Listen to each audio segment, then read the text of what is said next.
네. 태림포장이 이 종이목재 제지주 안에서 1조 원 매각이 가능할 건가 이런 뉴스들이 최근 들어서 쏟아졌습니다. 그만큼 M&A 흥행 기대감이 컸던 종목인데요. 앞서 저도 동의를 합니다. 본입 잘 남아있고 올해 안에 이제 연내 매각을 마무리한다라는 내용들 전해지고 있는데 오늘 장은 빠졌어요. 김동현 전문가님, 이 예비 입찰 과 관련해서 M&A가 쭉 과정이 있잖아요. 네네. 여기서 예비 입찰만 마무리 짓고 이것이 재료가 노출됐다고 해서 이제 끝난 건지 M&A 줄을 볼 때 이 과정 속에서 어떤 것들을 봐야 되는지 궁금해요. 이게 M&A라는 게 사실은 이제 네. 기대감에 그 근본에 기저에 깔려 있는 거는 이제 대주주가 바뀌고 경영진이 바뀌면 훨씬 더 이제 적극적인 영업 활동이라든지 기업의 어떤 성격 자체가 더 진보하는 이런 계기가 되지 않겠느냐. 그래서 대주주 변경하고 같은 거죠. 이런 형태의 기대감인데 이거는 이제 과정을 가지고 공식적으로 입찰을 해가지고 이제 이 매물화돼 있는 기업을 파는 건데. 네. 그와 함께 좀 대기업들이 들어와가지고 네. 좀 더 큰 영업적 지원을 받지 않겠느냐도 깔려 있는 겁니다.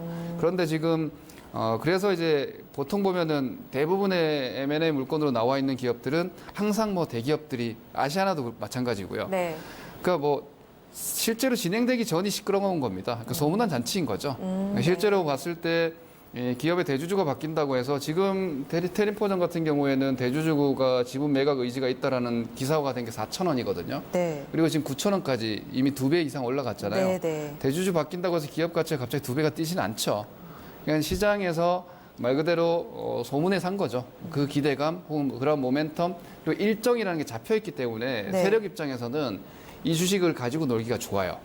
왜냐하면 예비 입찰 날짜 잡혀 있죠, 본 입찰 날짜 잡혀 있죠.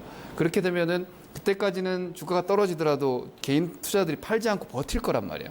그걸 이용해서 개인 투자 이 주도 세력들은 관리하기가 참 수월할 거고, 그리고 이번 경우에도 지금 빠졌기 때문에 이런 식이 있고, 이 고점에 물린 사람들은 그래 본 입찰 남아 있으니까라고 버틸 거거든요. 네. 그 매물도 제한적이기 때문에 네. 이거는 M&A 관련 기업들은 과거 SK텔레콤에 인수된 기업들도 주가가 재료 나오고 바로 급락 나왔어요.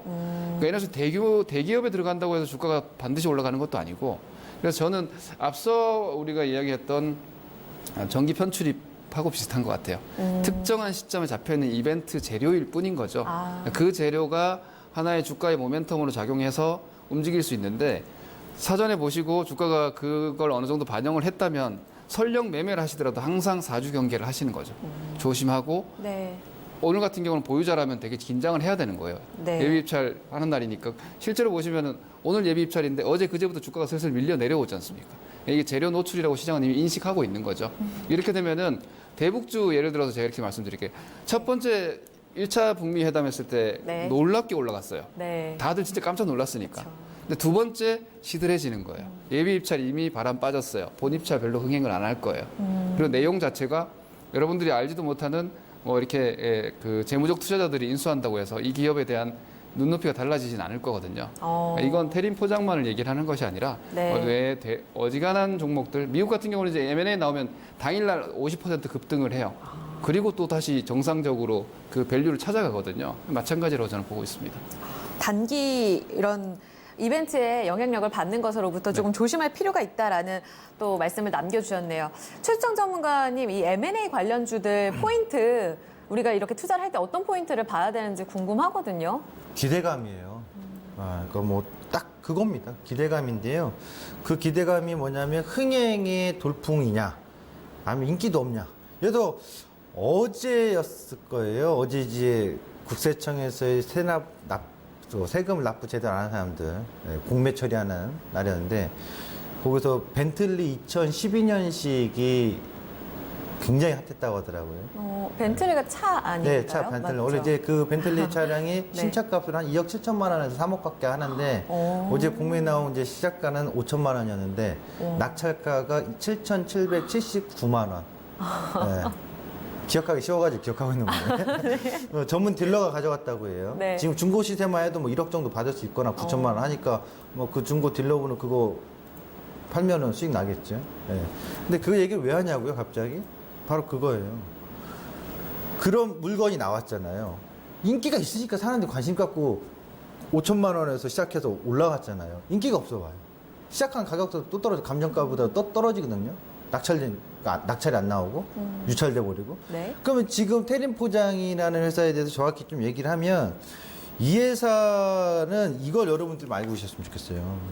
그러니까 이번에 왜 이렇게 부각이 되고 1조 원 가치 얘기하냐면 이거는 매각하는 주체. 그러니까 지금 IM이라는 이 회사가 몇 년 전에 그 정동섭 회장에게 인수 3,500억대를 인수해서 지금 1조 원대 팔리게 된다면 어마어마한 수익을 보는 거잖아요. 네.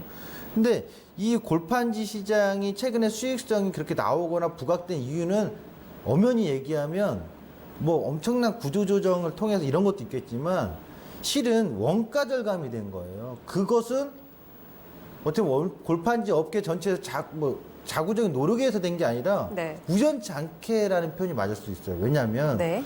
중국에서 수입 금지를 하면서 골판지 원지에 대한 것이 네. 가격이 뚝 떨어졌거든요. 국내에서. 그러면서 수익성이 개선됐거든요.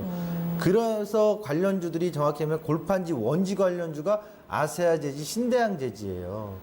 골판지 원지를 제조하는 회사가 있고 그 원지를 가지고 박스를 만드는 회사가 있거든요. 네. 그 박스를 만드는 게 태림 포장입니다. 그러니까 우리가 이제 택배 시장이 더 커지면 커질수록 골판 시장이 커진다는 건 누구나 다 알고 있는 사실이에요. 네. 이거 아마 변함이 없다라고 표현하기 그렇지만은 거의 뭐 기정사실은 아니냐 가지고 앞으로. 있는, 예. 네.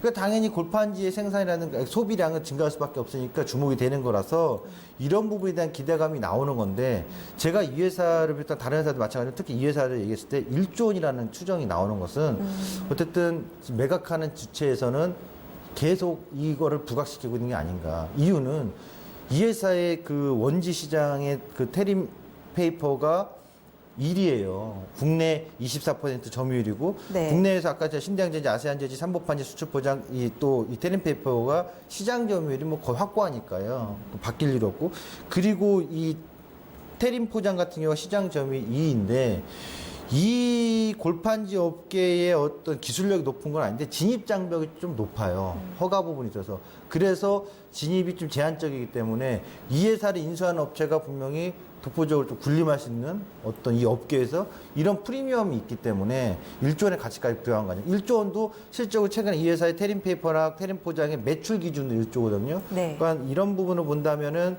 1조 원대도 고프리미엄일 수도 있다. 아. 이렇게 또 생각해 봐야 돼요. 그래서 네. 이게 어떻게 상징적으로 계속 뉴스가 나와오면서 1조 원대다라고 했다는 것은 네. 뉴스에 팔아라는 거 있잖아요. 그러니까 이런 기대감, 모멘텀으로 충분히 어느 정도 반영이 됐다라고 저는 봐야 되지 않을까. 왜냐하면 매출 기준으로 본 거지 수익성 1조가 나오는 게 아니거든요. 네, 네. 그래서 수익성은 또 아까 제가 했지만 어떻게 또 달라질지 몰라서 네. 지금 테림 포장은 더 간다 못 간다 확신할 수는 없습니다만 제가 보는 관점에서는 이런 기대 모멘텀으로 흥행몰이가 됐다면 이제는 차익 실현에 좀 중점을 두면서 기술적인 분석에서 시세 순응하는 게 필요하지 않을까라고 보여집니다. 네.